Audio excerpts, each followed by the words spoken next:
Hello friends, welcome to ఏహిస్ Times. Friends, మన యొక్క ఏపీ రాష్ట్ర వ్యాప్తంగా ఓటర్ ఐడి కార్డులు ఎవరైతే కలిగి ఉన్నారో వీరందరి ఇళ్లకు రేపు అధికారులు వచ్చి ఈ పేపర్లు అనేది ఇస్తారండి. ఈ పేపర్లు ఇచ్చిన తర్వాత మీరు ఈ పేపర్లో ఈ విధంగా రాసి ఇవ్వాల్సి అయితే ఉంటుంది. ఈ పేపర్లు రాసి ఈ తేదీలో మీరు అధికారులకు ఇవ్వాల్సి అయితే ఉంటుంది. అలాగే ఒకవేళ మీరు ఏదైనా ఈ విధంగా రాస్తే గనక మీ యొక్క ఓట్ అనేది పూర్తిగా రద్దయిపోతుంది. ఏ విధంగా రాయాలి, ఎలా రాయాలి అనేది మీకు క్లారిటీగా ఎక్స్‌ప్లెయిన్ అయితే చేస్తాను. అయితే మీకు ఇచ్చేటటువంటి అప్లికేషన్ ఎలా ఉంటుంది కూడా మీకు ఎక్స్‌ప్లెయిన్ అయితే చేస్తాను. ఈ వీడియో మీకు నచ్చినట్టయితే లైక్ చేసుకొని ఛానెల్‌ను సబ్స్క్రైబ్ చేసుకున్న వారు ఉంటే వెంటనే ఛానెల్‌ను కూడా సబ్స్క్రైబ్ చేసుకొని ఫాలో అవుతారండి. ఇక వివరాల్లోకి వెళ్ళినట్లయితే మన యొక్క దేశవ్యాప్తంగా మనకు ఎలక్షన్ కమిషన్ అయితే ఎస్ఐఆర్ అనే సర్వేనైతే స్టార్ట్ చేశారు. అయితే ఇది ప్రతి ఒక్క రాష్ట్రంలో ఈ సర్వే అనేది చేయబోతున్నారు. ఇప్పుడు మనకు కేరళ కానివచ్చు, పక్కన ఉన్నటువంటి మనకు మధ్యప్రదేశ్ ఈ రాష్ట్రాల్లో ఆల్మోస్ట్ ఈ సర్వే అనేది కంప్లీట్ అయింది. ఇప్పుడు మనకు తెలుగు రాష్ట్రాల్లో ముఖ్యంగా ఆంధ్రప్రదేశ్ రాష్ట్రంలో అలాగే పక్కనున్నటువంటి తెలంగాణ రాష్ట్రంలో కూడా ఈ సర్వే అనేది స్టార్ట్ కాబోతుంది. అయితే మన యొక్క ఆంధ్రప్రదేశ్ రాష్ట్రంలో ఈ సర్వే అనేది స్టార్ట్ అయింది. ఈ సర్వే ద్వారా ఏంటంటే ప్రతి ఒక్కరికి ఇలాంటి అప్లికేషన్ అనేది ఇళ్లకు బిఎల్ఓస్ అంటే బూత్ లెవెల్ ఆఫీసర్స్ అయితే వచ్చి ఈ అప్లికేషన్ అయితే ఇస్తారు. ఆ అప్లికేషన్ మీకు ఇక్కడ స్క్రీన్ పైన స్టిక్ చేస్తున్నాను చూడండి. ఈ విధంగా ఈ అప్లికేషన్ అయితే ఉంటుంది. అయితే ఈ అప్లికేషన్లో మీరు ఏమేమి రాయాలి, ఏంటి దానికి సంబంధించి మీకు ఎక్స్‌ప్లెయిన్ చేస్తాను. ఈ అప్లికేషన్లో ముఖ్యంగా మీ పేరు రాయాలి, అలాగే ఆధార్ కార్డ్ నెంబరు, సో ఈ డీటెయిల్స్ అనేది కొన్ని ఉంటాయి. సో ఇది ఈజీ అండి. ఈ డీటెయిల్స్ ప్రతి ఒక్కరికి తెలుసు. ఈ డీటెయిల్స్ ఈ విధంగా మీరు డీటెయిల్స్ అనేది ఫిల్ చేసి మీరు ఈ అప్లికేషన్ అనేది బిఎల్ఓ బూత్ లెవెల్ ఆఫీసర్స్కి అయితే మళ్ళీ మీరు సబ్మిట్ చేయాల్సి అయితే ఉంటుంది. దీనికి సంబంధించిన నోటిఫికేషన్ మీకు క్లారిటీగా ఎక్స్‌ప్లెయిన్ చేస్తాను.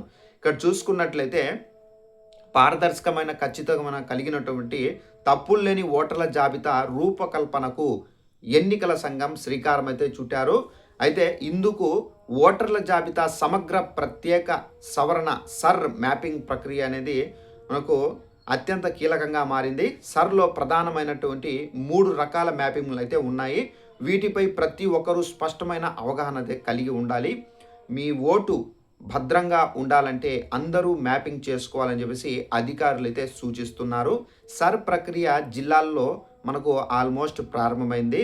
అయితే జూలై 14వ తేదీ వరకు ఈ ప్రక్రియ అనేది కొనసాగుతుంది. సో ఫ్రెండ్స్, చూసారు కదా, జూలై 14వ తేదీ వరకు ఈ ప్రక్రియ కారణంగా మనకేంటంటే ఓటర్దారులు ఎవరైతే ఉన్నారో ఓట్లు కలిగి వాళ్ళ ఇళ్లకు అధికారులు వచ్చి, అధికారులు అంటే BLO officer booth levels officers వచ్చి ఈ అప్లికేషన్స్ అనేది ఇస్తారండి. జూలై 14వ తేదీ వరకు ఇస్తారు.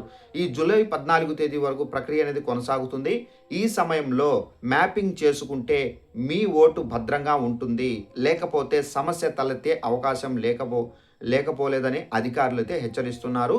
2022 ఓటర్ లిస్ట్ మ్యాపింగ్ 2022 తర్వాత పెళ్లి చేసుకొని అత్తవారి ఇంటికి వెళ్ళినటువంటి మహిళల కోసం ఈ మ్యాపింగ్ ఉద్దేశించబడింది. సో ఫ్రెండ్స్, చూసారు కదా, 2022 తర్వాత ఎవరైతే మ్యారేజ్ చేసుకొని అత్త వాళ్ళ ఇంటికి వెళ్ళి ఉంటారో అలాంటి ఉమెన్స్కి కూడా ఈ మ్యాపింగ్ చాలా వరకు ఇంపార్టెంట్. సో అలాంటి వాళ్ళు ఎవరైనా ఉంటే కనుక మీరు మ్యాపింగ్ అదే డైరెక్ట్గా మీరు సచివాలయంలో బూత్ లెవెల్స్ ఆఫీసర్ ఉంటారు, వాళ్ళ దగ్గర వెళ్ళి చేసుకోవాలి.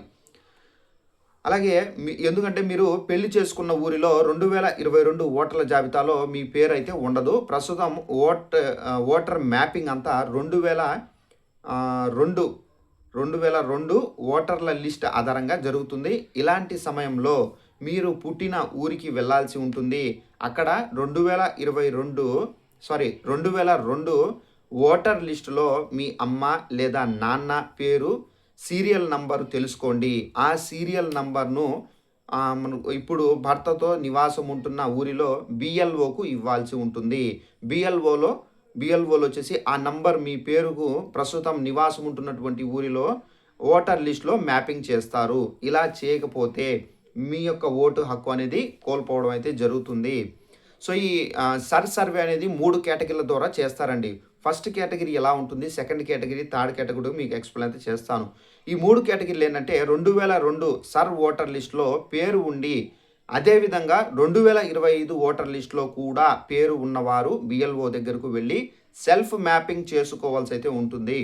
2002 సమయంలో ఓటర్ హక్కు వయస్సు రాకపోవడంతో జాబితాలో పేరు లేకపోయినా ప్రస్తుతం 2025 ఓటర్ లిస్టులో పేరు ఉన్న వారికి ఇది వర్తిస్తుంది. మీ అమ్మ, నాన్న, తాత, అమ్మమ్మ, నానమ్మ పేర్లు ఏదైనా ఒకటి 2002 సర్ జాబితాలో ఉంటే మీరు తప్పనిసరిగా యాడ్ చేర్పులు ప్రోజిన్స్ మ్యాపింగ్ చేసుకోవాల్సి అయితే ఉంటుంది.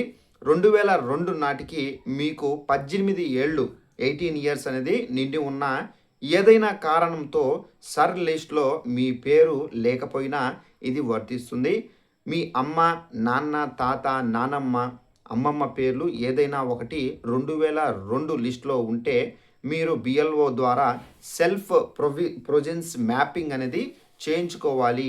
మీ పరిస్థితిని బట్టి మీరు 3వ కేటగిరీలో ఏదో ఒకటి ఎంచుకోవాల్సి అయితే ఉంటుంది. సో ఇది మీరు కంపల్సరీగా గుర్తుంచుకోవాల్సిన పాయింట్ ఇది. మ్యాపింగ్ కోసం బిఎల్ఓ వద్దకు వెళ్ళాక సెల్ఫ్ మ్యాపింగ్, యాడ్ ప్రోజెన్సీ, సెల్ఫ్ ప్రొజెన్సీ అనే పదాలను మీరే వారికి స్పష్టంగా చెప్పాల్సి అయితే ఉంటుంది. మ్యాపింగ్ చేసుకోండి, ఎందుకంటే మ్యాపింగ్ కోసం నియమితులై వారిలో ఎక్కువ మంది అంగన్వాడీ కార్యకర్తలు, ఆశా వర్కర్లు ఉండే వీలుంది. సో ఫ్రెండ్స్ చూసారు కదా. సో బిఎల్ఓస్ అంటే మీరు బూత్ లెవెల్స్ ఆఫీసర్స్ అంటే ఎవరో ఏమో అని చెప్పేసి అనుకుంటారు. సో అంగన్వాడీ కార్యకర్తలు, ఆశా వర్కర్లు మాత్రమే ఈ మ్యాపింగ్కి సంబంధించి వస్తారండి. సో ప్రతి ఒక్కరి ఇళ్లకు వస్తారు. ఓటర్ ఐడి కార్డు కలిగి ఉన్నటువంటి ప్రతి ఒక్కరి ఇళ్లకు వచ్చి ఒక అప్లికేషన్ ఫామ్ ఇస్తారు. ఆల్రెడీ మీకు చూపించాను అప్లికేషన్ ఫామ్ స్క్రీన్ పైన. సో ఆ అప్లికేషన్ ఫామ్ ఇస్తారు. ఆ అప్లికేషన్ ఫామ్ ఒకవేళ మీకు తెలియకపోయినా కానీ వాళ్ళే చెప్తారు ఫిల్ ఎలా చేయాలి, ఏ విధంగా మీరు ఏమేమి రాయాలి ఏంటనేది వాళ్ళే చెప్తారు. సో దాని వైజ్గా మీరు ఈ అప్లికేషన్ ఫామ్ని కంప్లీట్గా మీరు ఫిల్ చేయాలి. ఫిల్ చేసేసి అప్పటికప్పుడు ఇచ్చేయవచ్చు. లేదంటే కనుక జూలై 12వ తేదీ వరకు మనకు టైం అయితే ఉంది కాబట్టి అప్పటి వరకు కూడా మీరు ఈ అప్లికేషన్ ఫామ్ను మీరు సబ్మిట్ చేయవచ్చు.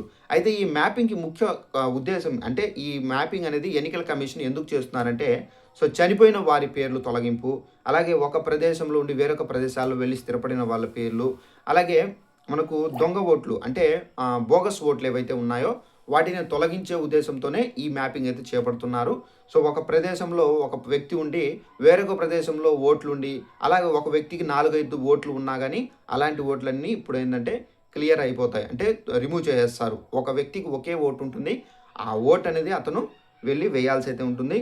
ప్రతి ఒక్కరూ ఇళ్లకు అధికారులు వచ్చిన తర్వాత ఈ అప్లికేషన్ ఫామ్స్ అనేది తీసుకొని సో ఈ ఫిల్ అనేది చేసి ఈ ఫిల్ చేసిన తర్వాత మీరు ఫిల్ చేసేటప్పుడు కూడా జాగ్రత్తగా చేయండి, కంగారు పడకండి. సో మీ యొక్క డీటెయిల్స్ ఏవైతే ఉన్నాయో కరెక్ట్గా రాసి ఇవ్వండి. అలాగే వాళ్ళు ఏదైతే ప్రూఫ్స్ అనేది కొన్ని అడుగుతారో ఆధార్ కార్డ్ కానివ్వచ్చు, రేషన్ కార్డ్ కానివ్వచ్చు, ఇంకా ఏమైనా డీటెయిల్స్ అనేది అడగవచ్చు. సో ఆ డీటెయిల్స్ ప్రతి ఒక్కటి మీరు తప్పనిసరిగా చూపించండి. చూపించి ఈ మ్యాపింగ్ చేసుకుంటే కనుక మీకే మంచిది. ఎందుకంటే మీరు తప్పులు చేశారనుకోండి మీ ఓటు పోయే అవకాశం అయితే ఉంది. జాగ్రత్త, మీ ఓటు కాపాడుకోండి.